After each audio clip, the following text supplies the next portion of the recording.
Just look at the size of that world. The possibilities are endless and terrifying. But jumping into a game like Genshin Impact needn't be an overwhelming experience. To help you get started, we've put together a few crucial bits of advice that beginners really ought to know.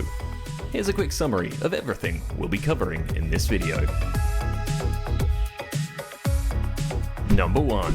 The elements of combat. Aside from listening to an awful lot of anime exposition, you'll spend a good chunk of your time in Genshin Impact fighting, so it pays to understand the basics of the elemental system. Both combat and puzzles revolve around elemental interactions between Pyro, Hydro, Geo, Cryo, Electro, Anemo, and the as yet underused Dendro. For the most part, this works in self-explanatory ways. Hit wet enemies with ice and they'll freeze. Zap them with lightning and it'll chain between them. The tricky part comes with elemental combos. Electricity and ice cause the superconduct effect, lowering enemy physical defenses. Water or ice with fire create vaporize or melt, amplifying any damage dealt. The winds of Anemo generate swirl, spreading any element present and dealing more elemental damage. Finally, Geo combos generate shards. Pick them up and you'll gain a temporary shield made from the paired element type. Put simply, it pays to swap between characters mid-fight. Don't worry too much about the specifics of each interaction early on. Just get used to alternating between members to combo powers and you'll begin to get a feel for things by the time you start considering party structure. Number 2. So what should I be doing? Presented with such a huge open world, it can be tempting to hurtle off into the unknown and forget about all that nonsense to do with archons, gods, and magical liars. But should you? Is it best to find your own path or commit early to the storyline? In truth, the answer is a bit of both, and it's down to something called adventure rank. You see, there are 2 types of progression in Genshin Impact: character or weapon levels, and adventure rank. Leveling up characters requires you to gain XP, which can be earned from slaying monsters or by spending XP materials like Hero's Wit. Pretty standard RPG stuff. Weapons also have XP, and you use their leveling up materials, enhancement gems, to do the same thing. Reach certain levels for characters and weapons, and you'll need to collect their rarer Ascension materials to keep improving them. Adventure rank, on the other hand, measures your entire account's progress.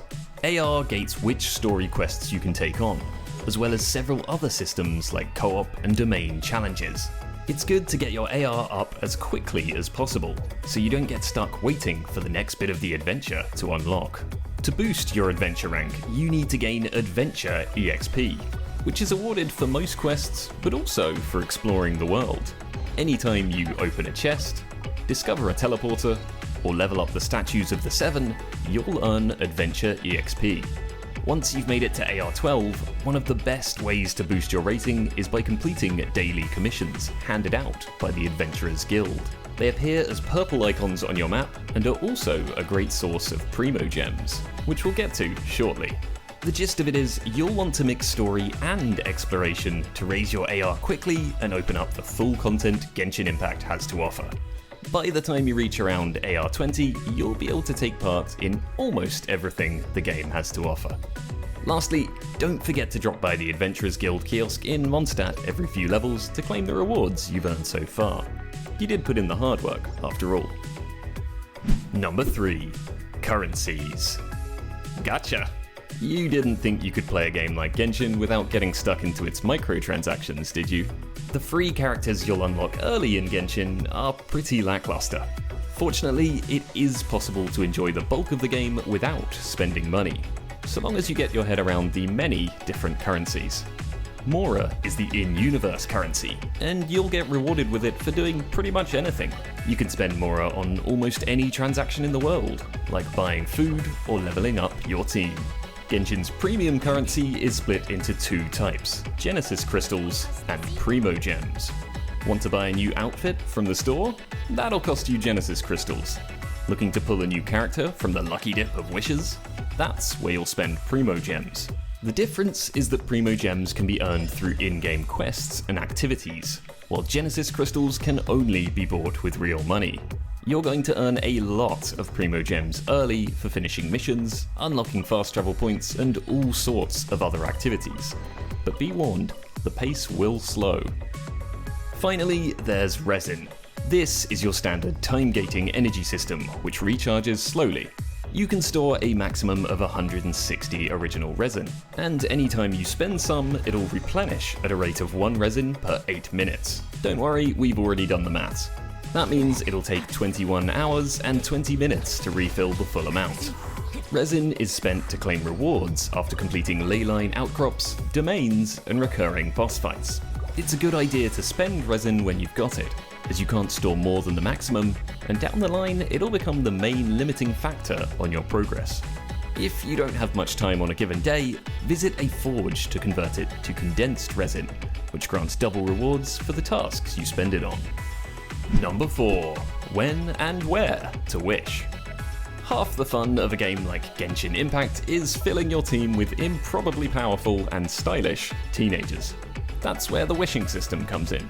To unlock most new characters, you'll need to spend Primogems on banners. As a newbie, you'll have the opportunity to use 2 10-wish bundles on the beginner banner. When you've gained the free resources required, do this as soon as possible. You're guaranteed to unlock a 4-star character in each draw that'll invariably be better than the free ones you start with. After that, the trick is to wait for characters you want to appear in event banners.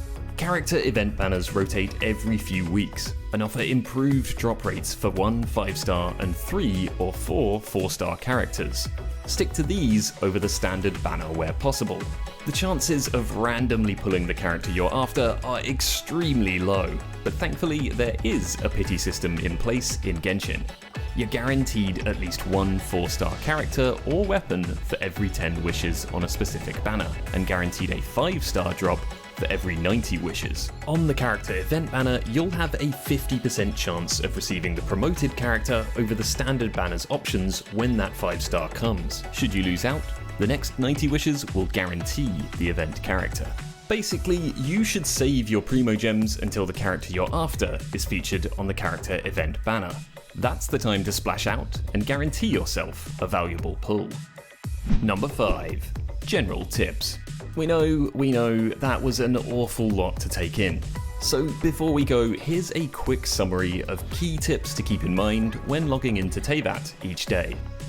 Practice elemental combos by swapping between party members mid-fight. At AR12, complete daily commissions to boost your rank and Primogem stores. Spend your resin daily on activities like Leyline Blossoms, unlocked at AR10.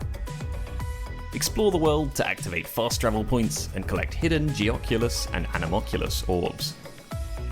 Save your Primogems for character event banners.